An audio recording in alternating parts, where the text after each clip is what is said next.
네, 김성환입니다. 자료 하나 띄워주실래요? 우리 양이원영 의원님도 잠깐 얘기하셨습니다만 우리 창양 교수님이 블로그에 쓰신 글입니다. 앞의 내용 생략해서 보면 탈세나 병역을 기피한 사람에게 적절한 처벌이 필요하다.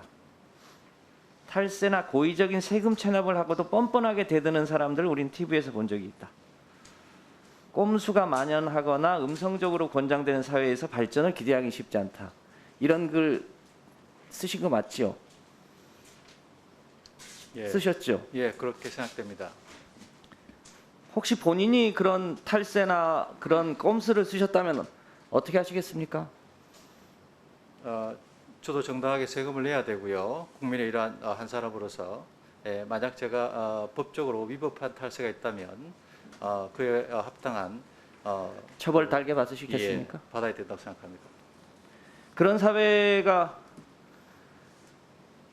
발전을 기대하기 쉽지 않다는 것에 대해서 동의하십니까? 예, 동의합니다. 후보자님 큰따님이 지금 캐나다에 계시죠? 예, 후보자님 재산 공개를 요청했더니 큰따님은 독립생계라는 이유로 재산 공개를 거부하셨던데 맞습니까? 예, 맞습니다. 캐나다에서 교수로 채용된 게 언제입니까? 아마 2019년 가을 학기 아닐까 싶습니다. 연봉은 얼마나 받습니까? 제가 제 장래 연봉을 정확히 기억은 못하는데요. 캐나다의 일반적인 조교수 수준으로 받는 걸로 알고 있습니다. 제가 확인해 보니까 대략 한 우리 돈으로 1억 4천쯤 되는 것 같은데 맞습니까? 아마 미국의 경작 조교수가 아마 한 1억 5천, 2억 받으니까요. 캐나다도 그 정도 되지 않을까. 적지 않은 비슷한 수준이라고 액수죠. 보입니다. 예. 그런데요, 독립생계를 유지한다고 하면서 여러 가지 꼼수와 탈세를 하셨습니다. 자료 보시면 말씀하신 대로 2019년 7월부터 1억 4천만 원 정도의 해외 소득이 발생했는데 보시는 대로 후보자님 전 가족이 이용한 카드 내역이 있고 장녀가 쓴 신용카드가 있습니다. 2019년부터 그 이전까지는 소득이 없었다고 보고 2019년, 20년, 21년 합산했더니 1,400만 원의 신용카드 등의 지출이 있었습니다. 그런데 이거를 후보님 연말에 소득공제 하실 때 같이 태워서 소득공제를 받으셨거든요. 맞습니까? 예, 그 부분은 제가 잠깐 설명을 드리고 싶습니다. 맞습니까? 틀립니까만 예, 얘기하세요. 맞습니다. 다음 페이지 보시면 이게 명백하게 조세특례 제한법 위반입니다. 조세특례 제한법에 따르면 연간 소득금액 합계액의 100만 원 이하인 자, 거주자와 생계를 같이 하는 직계 존비속 중에 이런 사람이 합산해서 소득공제를 받을 수 있습니다. 위반 맞죠? 그렇지 않습니까? 예, 명백하게 위반이죠. 어떻게 하셨습니까? 왜 이렇게 했습니까? 공직자의 자세로서 맞습니까? 그동안에 학생으로 쭉 있었기 때문에 소득이 없어서 제가 일반적으로 하던 그 연말정산 방식에 따라서 홈택스의 자료를 갖고 와서 저희 학교 연말정산 시스템에 넣어서 공제 항목을 제가 체크해야 되는데요. 그 하는 과정에서 제외해야 되는 항목을 제가 미처 제대로 넣지 못해서 이런 일이 생겼고요. 이 문제는 세무사협의회에서 이미 다 정산을 했습니다. 언제 정산하셨고 얼마나 정산하셨습니까? 액수는 기억이 잘 안 나고요. 이번 청문회 준비 과정에서 세무사를 통해서 모든 이 조세 세무 신고 과정을 다 이제 점검해 보면서 그 문제가 생겨서 그러니까 잠깐만요. 2019년부터 2021년까지 명백하게 탈법을 한 건 맞죠? 조세특례 제한법 위반을 하신 건 맞는 거죠? 예, 결과적으로 탈세하신 거죠? 탈세는 아니고요. 추가적으로 다 납부를 탈세 했습니다. 아닙니까? 예. 지금 장관 후보자가 돼서 보니 탈세여서 지금에라도 내신 거 아닙니까? 장관 후보자 안 됐으면 계속 이렇게 하셨을 거 아닙니까? 예. 알 수 없습니다만 한 가지 더 보겠습니다. 건강보험료. 최근까지 피부양자로 등록해 놓으셨다가 장관 후보자 되신 다음에 지역가입자로 분리하셨더군요. 맞습니까? 예, 맞습니다. 왜 그러셨습니까? 이번 청문회 준비하는 과정에서 확인해 보니까요. 제가 건강보험관리공단에도 확인해 봤습니다. 확인해 봤지만은 피부양자 자격으로서 현재 관리 규정상 문제가 없다는 답을 받았는데요. 다만 이제 직업을 갖고 있고 또 영주권이 작년 9월부터 있었기 때문에 저희가 피부양자에서 좀 국민 눈높이에 맞춰서 좀 제외하는 게 낫겠다. 그래서 네, 알겠습니다. 짧게 답변하세요. 예. 제가 바꿨습니다. 보기엔 이것도 명백하게 국민건강보험법 제5조 위반입니다.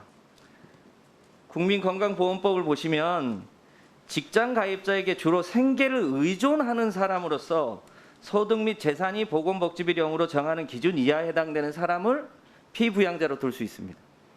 그러니까 2019년 이전에는 그럴 수 있습니다. 그런데 2019년에 1억 4천만 원의 캐나다 교수로 되신 이후부터는 사실상 피부양자로 둘 수 없습니다. 다음 페이지 보시면요. 이 피부양자로 둘 수 있는 기준은 국내에 거주하고 있는 소득이 없는 생계를 같이 하는 사람들을 위한 기준입니다. 다음 페이지 보시면요. 피부양자 자격 인정 기준 등에 따르면 국내에 거주하지 아니하게 된 다음 날부터 사실상 피부양자 자격을 상실해야 됩니다. 그런데 건보공단이 이것을 다 일일이 할 수 없기 때문에 편법하신 거죠. 사실상 탈법하신 거죠. 제가 알고 있기로는 이번 과정에서 제가 건강관리보험공단의 규정을 확인했는데요. 미혼이 직계비속이고 국내 소득이 없을 경우에는 피부양자로 자격이 유지된다고 답변을 받았습니다. 그래서 지금까지 그렇게 등록이 되어 있었고요. 이번 그 청문회 준비 과정에서 영주권을 이제 받게 됐기 때문에 그래서 제가 이거 지역가입자 돌린 거고요. 영주권을 받게 된 거는 아이가 해외에 계속 있게 하기 위해서 한 게 아니고요. 대학에서 매 3년마다 취업 비자를 갱신해야 되는데요. 그게 불편하기 때문에 학교에서 영주권을 받도록 권유를 했기 때문에 학교에 재직하기 위해서 영주권을 발급받았다 이렇게 말씀드리고 싶습니다.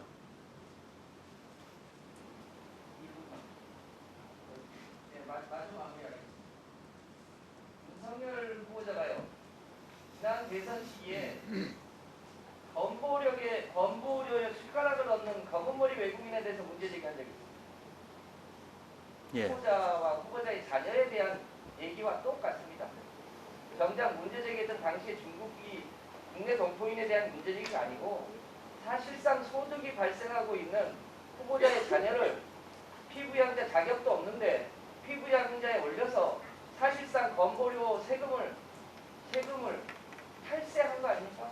국민의 세금을 편취한 거 아닙니까? 그렇지 않았으면 뭐하러 지역가입자로 분류합니까? 당당하시면 계속 피부양자로 두셔야죠. 국내 소득이 없는 경우에는 그 피부양 자격이 유지된다고 알고 있고요. 캐나다에서 받는 소득은 캐나다에서 보험을 위해서 지출하고 있습니다. 그리고 해외 출국하는 순간 건강관리공단에서 급여가 정지되고요. 입국하는 순간 아이가 연락해야만 다시 부활됩니다. 자료를 제출해 주세요. 2019년 이후에 후보자의 가족, 이 장녀가 건보공단을 얼마나 이용했는지 그 자료를 제출 안 하셨습니다. 제가 받은 자료, 제가 확인한 바에 따르면 후보자의 장녀가 3년 동안 712만 7천 원에 국내 의료 기관을 이용했습니다. 그 기간 동안에 의료보험료를 편취했겠죠. 후보자가 그렇게 탈세하시면서 본인의 블로그에는 그런 사람 처벌해야 된다고 하시면서 공직자로서 자격이 있다고 생각하십니까? 마지막으로. 예, 지금 그 자녀가 그 해외에서 영주권이 있고 소득이 있어서 국내 보험을 건강보험을 이용하지 말아야 한다 이런 말씀이신데요. 저희가 그동안에 쭉 건강관리공단과 확인해 본 결과 규정에는 문제가 없다 그런 답을 쭉 받았기 때문에 지금 이런 그 상황에서 계속되어 왔다 이렇게 말씀드리겠습니다. 네.